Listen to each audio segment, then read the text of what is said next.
আপনার ঢাকার বাসা এবং আপনার জামালপুরের বাসা এই দুই বাসায় বিদ্যুৎ কনজাম্পশন কীরকম, মানে কত ইউনিট ব্যবহার হয়, কি পরিমাণ বিল আসে? আমার গ্রামের বাড়িতে আপনার খুব বেশি আসে না। আমার মনে হয় সারা মাসে 1500 টাকার মধ্যে। আচ্ছা। আর ঢাকার বাসায় আমার বিদ্যুৎ বিল আসে মাসে 4 থেকে 5,000 টাকার মধ্যে। আচ্ছা, তার মানে ইউনিট কনজাম্পশন মোটামুটি 300-র উপরেই বলা যায় ঢাকায়। জি। আচ্ছা, আজ সরকার সবশেষ বিদ্যুতের দাম তো বাড়ালোই, এর মধ্যে ওই 75 ইউনিট পর্যন্ত মূল্যটা আগের মতোই থাকবে তেমনটা বলেছেন, এবং নিম্ন মধ্যবিত্ত আয়ের মানুষ যারা তাদেরকে রিলিফ দেওয়ার জন্য এই সিদ্ধান্তটার কথা বলা হয়েছে। আমরা আজই আমাদের সহকর্মী রাসেল আহমেদ তিনি একটি রিপোর্ট করেছেন, এবং এই ইকোনমিক স্কেলে যারা বিলং করেন সেই তাদের বিভিন্ন বাড়ি বাড়ি তিনি গিয়েছেন, তিনি যে বিষয়টি দেখে এসেছেন আমরা সেই রিপোর্টটা একটু দেখে নিতে চাই, আপনারাও দেখবেন আমাদের সঙ্গে। আমরা রিপোর্টটা দেখে নিতে চাই রাসেল আহমেদের। নারায়ণগঞ্জ রূপগঞ্জের এই বাড়িতে 6 পরিবারের বসবাস। এক এক কক্ষে থাকেন এক এক পরিবার। বাসা ভাড়া 3,000 টাকা। স্বল্প আয়ে কোনো মতে চলে সংসার, তার উপর বিদ্যুতের নতুন দামে গৃহিণীর কপালে চিন্তার ভাঁজ। 200-300 টাকা থাকলে একটু বাজার সদাই করতে পারি, কি অন্যরকম যে কোনো কাজে বাচ্চার মাদ্রাসার বেতনটা দিতে পারি। একই এলাকার খোরশেদ আলম গ্রামে ছোট এক দোকানের আয়ে কোনো মতে চলে সংসার। ফ্রিজ কেনারও সামর্থ্য নেই। বাড়তি কিছু রাখার প্রয়োজন হলে পাশের বাড়ির ফ্রিজে জায়গা খুঁজতে হয়। শীতকালে সুবিধা পেলেও গরমে লাইফলাইন ট্যারিফের সুবিধা মেলে না তার। গত মাসেও বিদ্যুতের বিল দিয়েছেন 55 ইউনিটের। আমাদের ইনকাম কম, এবং সেই অনুযায়ী এই বিদ্যুৎ বিল বাড়াতে আমাদের প্রচুর ক্ষতি হয়েছে। কারণ অর্থনৈতিক দিক দিয়ে দুর্বল, আমার সংসার চালাইতে কষ্ট হইব। আমার মেয়ের লেখাপড়া, ছেলের লেখাপড়া ব্যয় বহন করার পর সংসার চালাইতে অনেক কষ্ট হয়। তৌসিফুর রহমানের আয় মুরগির খামার থেকে। বাড়ির সামনে হলো খামারের মিটার আলাদা। গত মাসে তার কেবল বাসায় বিদ্যুতের ব্যবহার দেখাচ্ছে 409 ইউনিট, খামারেও 400 ইউনিটের কাছাকাছি। অর্থাৎ বিদ্যুৎ বিভাগের বিবেচনায় সর্বোচ্চ ধাপের আগের স্ল্যাবে বিল গুনতে হবে তাকে। প্রতি মাসে মাসে দেখা গেছে 300-400 টাকা করে বিল যদি বেশি আসে, বছরে গড়ে হিসাব করলে কিন্তু এই বিলটা অনেক বেশি। এখন যদি উৎপাদন খরচ হয় আপনার মুরগি প্রতি যদি 210 টাকা, 20 টাকা, 30 টাকা হয়, তখন ওইটা আরও 10 টাকা বাড়তি হয়ে যাবে।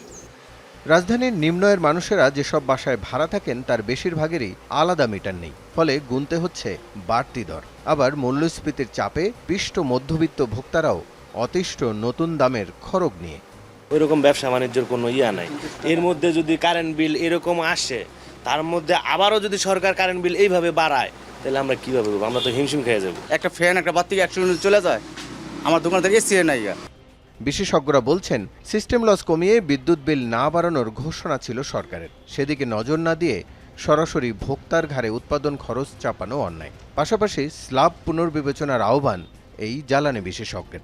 প্রথমেই তারা বলেছিল যে বিদ্যুতের দাম বাড়াবে না, তারা করবে কি সিস্টেম লস এবং ম্যানেজমেন্ট করে এটা ম্যানেজ করবে, কিন্তু আর পারলো না। মধ্যবিত্তের সবকিছু সেট করা আছে, সো মধ্যবিত্তের জন্য এটা একটা সবকিছুতেই মোটামুটি একটা চাপ জনগণ ফেস করছে। বিদ্যুতের দামটা তার উপরে একটা বোঝার মতো পড়ছে। বুধবার গড়ে 16.68% দর বৃদ্ধি করে বিদ্যুতের মূল্য নির্ধারণ করেছে Bangladesh energy regulatory commission. Russell Ahmed, Jamuna news, Dhaka. Mostafizur Rahman Babul, আপনি সবুজ শেখ, তৌসিফুর রহমানদের যে ঘটনাগুলো সেই ঘটনাগুলো দেখলেন, এবং একই সঙ্গে যেটা হচ্ছে আজকের যে এক্সপিরিয়েন্সটা হলো আমাদের বস্তি এলাকাগুলো সেগুলোতে 5-6টা ঘর একটা মিটার ব্যবহার করে, এবং সেখানে কিন্তু বাই ডিফল্ট 400-500 ইউনিটের মতো চলে আসে। এই জায়গাগুলোকে গভর্নমেন্ট কিভাবে ম্যানেজ করবে? প্রথমত হচ্ছে যে আপনার বিদ্যুতের মূল্য বৃদ্ধির সিদ্ধান্তটা কোনো ক্রমেই জনপ্রিয় সিদ্ধান্ত না, এবং যখন সরকার পরিচালনা করেন সবসময় সরকারের পক্ষে জনপ্রিয় সিদ্ধান্ত গ্রহণ করবার সুযোগ থাকে না। বিরোধী দলে থাকার সুবিধাটা হচ্ছে এই যে সরকারের সব অপ্রিয় সিদ্ধান্ত, সরকারের সব সঠিক সিদ্ধান্ত তার বিরুদ্ধে বাদ প্রতিবাদ করা যায়, কিন্তু সরকার যারা পরিচালনা করেন তারা সব সময় আপনার জনপ্রিয় সিদ্ধান্ত গ্রহণ করতে সক্ষম হন না। দেশ পরিচালনার জন্য, সরকার পরিচালনার জন্য অনেক সময় তাদেরকে অপ্রিয় সিদ্ধান্ত, যে সিদ্ধান্তটাকে আমরা বলবো যে সময়ের সঠিক সিদ্ধান্ত, সেই সিদ্ধান্তটা নিতে হয়। বিদ্যুতের মূল্য বৃদ্ধির পরেও কিন্তু আপনার সরকারকে কিন্তু আপনার প্রায় 41,000 কোটি টাকা ভর্তুকি গুনতে হবে। ভর্তুকির পরিমাণটা কমিয়ে আনা সম্ভবপর হলো এই বিদ্যুতের মূল্য বৃদ্ধির মধ্য দিয়ে। ভর্তুকি কিন্তু আপনার এখনও 41,000 কোটি টাকা গুনতে হবে। হ্যাঁ, যদি সিস্টেম লস কমিয়ে আনা যেত, যদি ম্যানেজমেন্ট সিস্টেম আরও উন্নত করা যেত, তাহলে আমার ধারণা আপনার ভর্তুকি অনেকটা কমিয়ে আনাও সম্ভবপর ছিল।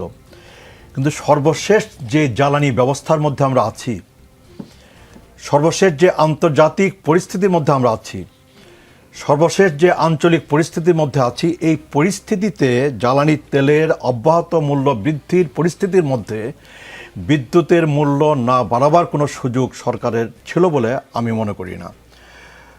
নিঃসন্দেহে বিদ্যুতের মূল্য বৃদ্ধির মধ্য দিয়ে 75 ইউনিট পর্যন্ত সরকার ছাড় দিয়েছে, রেয়াত দিয়েছে।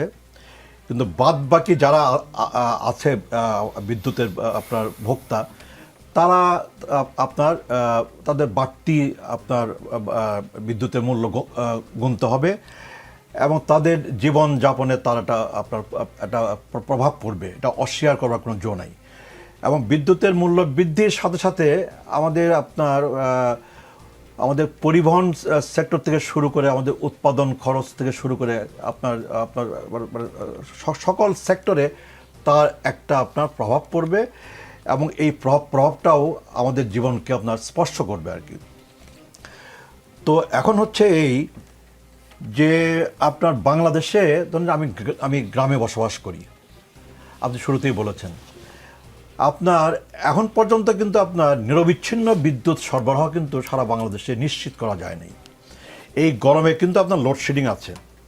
আমাদের বিদ্যুতের আপনার উৎপাদনের সক্ষমতা আমাদের বৃদ্ধি পেয়েছে বহুলাংশে, কিন্তু প্রতিদিনের হিসাবে যে বিদ্যুতের উৎপাদন ক্ষমতা যদি আপনি চেক করেন, তাহলে দেখবেন যে সারা বাংলাদেশে আপনার এই গরমকালে আমাদের বিদ্যুতের যে চাহিদা, আমার জামালপুর জেলায় যে বিদ্যুতের যে চাহিদা, আমার মেলন্দ মাদারগঞ্জে আমার 2 উপজেলায় বিদ্যুতের যে চাহিদা, সেই চাহিদা কিন্তু আপনার পূরণ করা সম্ভব হচ্ছে না প্রতিদিন।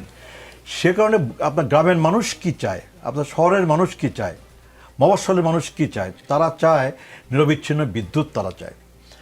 ফলে এখন পার ইউনিট বিদ্যুতের দাম বৃদ্ধি পেয়েছে আপনার প্রায় আপনার 1 টাকা 20 পয়সা।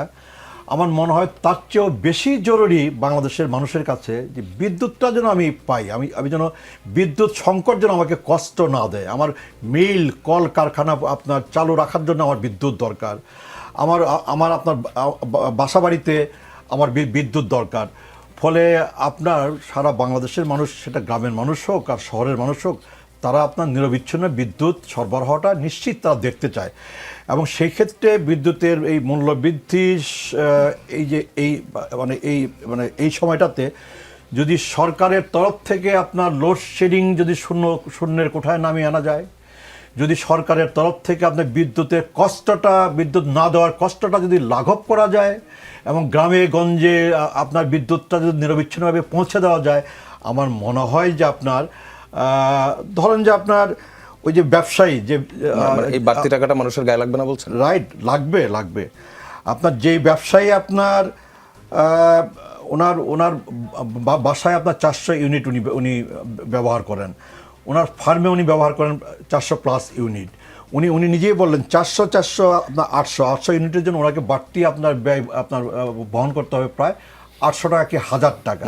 ফলে একজন মুরগির খামারি তার জন্যে কিন্তু আপনি দেখবেন, তাকে যদি প্রশ্ন করেন যে আপনি কি নিরবিচ্ছিন্ন বিদ্যুৎ পান, উনি বলবেন যে নিরবিচ্ছিন্ন বিদ্যুৎ আমি পাই না, আমাকে আপনার বিদ্যুতের জন্য জেনারেটরের উপর আমাকে নির্ভর করতে হয়।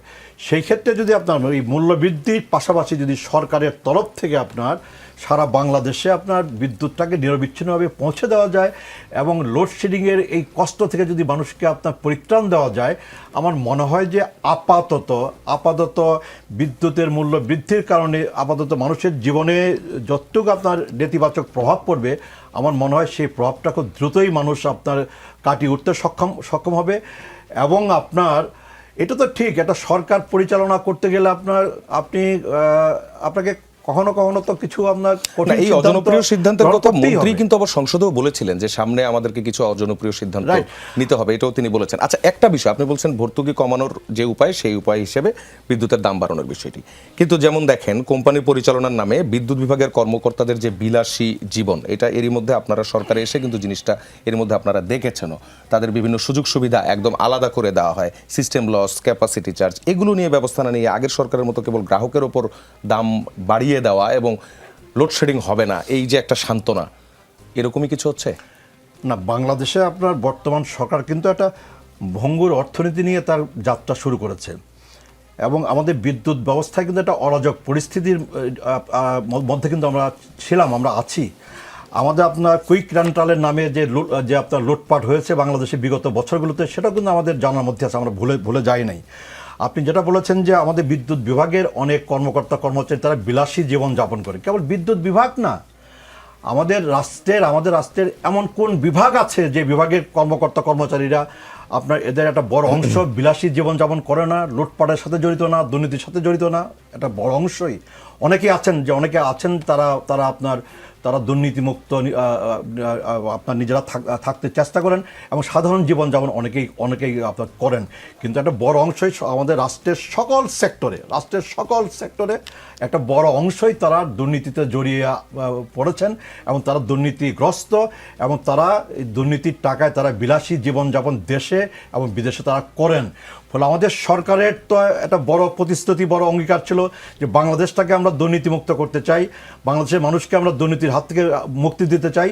সেই কারণে বর্তমান সরকারের দায়িত্ব হবে কুইক রেন্টালের নামে যে দুর্নীতিটা হয়েছে, যে লুটপাটটা হয়েছে, যে অর্থ পাচারটা হয়েছে, কিংবা বিদ্যুৎ সেক্টরে যে দুর্নীতি হয়েছে, যে অনিয়ম হয়েছে, যে অরাজকতা হয়েছে, তার পিছনে কারা জড়িত ছিল সেটাকে খুঁজে বের করা। দুর্নীতির কথা বর্তমান সরকারের দায়িত্ব হবে আপনার বিদ্যুতের আপনার সিস্টেম লসটাকে আপনার কমিয়ে আনা, নিয়ন্ত্রণ করা। বর্তমান সরকারের দায়িত্ব হবে যে বিদ্যুৎ ব্যবস্থাপনায় আরও দক্ষতা অর্জন করা। আর বর্তমান সরকারের দায়িত্ব হবে বিদ্যুৎ বিভাগ সহ গোটা রাষ্ট্রের সকল সেক্টরে যে দুর্নীতি, যে অনিয়মগুলো যা হচ্ছে, এগুলোকে কঠোর হস্তে নিয়ন্ত্রণ করা, দমন করা, নির্মূল করা এবং বাংলাদেশের মানুষকে স্বস্তি দেওয়া, বাংলাদেশের মানুষকে শান্তি দেওয়া। জি, আপনি দুর্নীতির কথা বলছিলেন, আপনাদের কাছে একটু সময় চেয়ে নিচ্ছি। আমি দুর্নীতির কথা বলছিলেন, 3 মাস হলো দুর্নীতি দমন কমিশন অ্যাক্টিভ নয়। আমরা যদি দুর্নীতির মামলাগুলোর দিকে তাকাই, সেখানে যদি আপনি কোনো নজির সৃষ্টি করতে চান, আপনাকে অবশ্যই কমিশনটা লাগবে। যদিও মানুষ আসলে দুর্নীতি দমন কমিশন থেকেও কি হয়েছে এই নিয়ে মানুষের আসলে অনেক ধরনের প্রশ্ন আছে। তারপরও যখন একজনকে আপনি যদি বিপুল সংখ্যক টাকা সহ অ্যারেস্ট করা হয়, সেই মামলাটা বাই ডিফল্ট দুর্নীতি দমন কমিশনের মধ্য দিয়েই যেতে হয়। এছাড়া আপনি যে কথাগুলো বলছিলেন, যে মামলাগুলো আছে সেই মামলাগুলোকে সচল রাখা এবং নতুন করে কেউ এর মধ্যে জড়িত হলে তাদের বিরুদ্ধে যে ব্যবস্থা নেওয়া, এই ব্যবস্থাটা এখন তাহলে কিভাবে নেওয়া হবে? আপনারা তো জিরো টলারেন্সের কথা বলছেন, কোন দিক থেকে কে ব্যবস্থা নেবে? না, দুদক এইটা তো আপনার আমার মনে হয় খুব তাড়াতাড়ি দুদক আইনের যে আপনার পরিবর্তন সংশোধন প্রতিশ্রুতি আপনার বর্তমান পার্লামেন্টের বিগত অধিবেশনে দেওয়া হয়েছে, আমি মনে করি যে এইটা সামনের পার্লামেন্টের দুদকের পুনর্গঠন নিয়ে, দুদকের আইন নিয়ে যদি কোনো পরিবর্তন সংশোধন করা জরুরি মনে হয়, আলাপ আলোচনা করে সকলে মিলে দুদককে আপনার পুনর্গঠিত করার জন্য প্রয়োজনীয় আইনের সংশোধনী এবং পরিবর্তন এটা করে খুব দ্রুত দুদকটাকে আপনার গঠন করাটা খুব জরুরি জি, এবং এটা দ্রুত করা হবে বলছেন ইনশাআল্লাহ।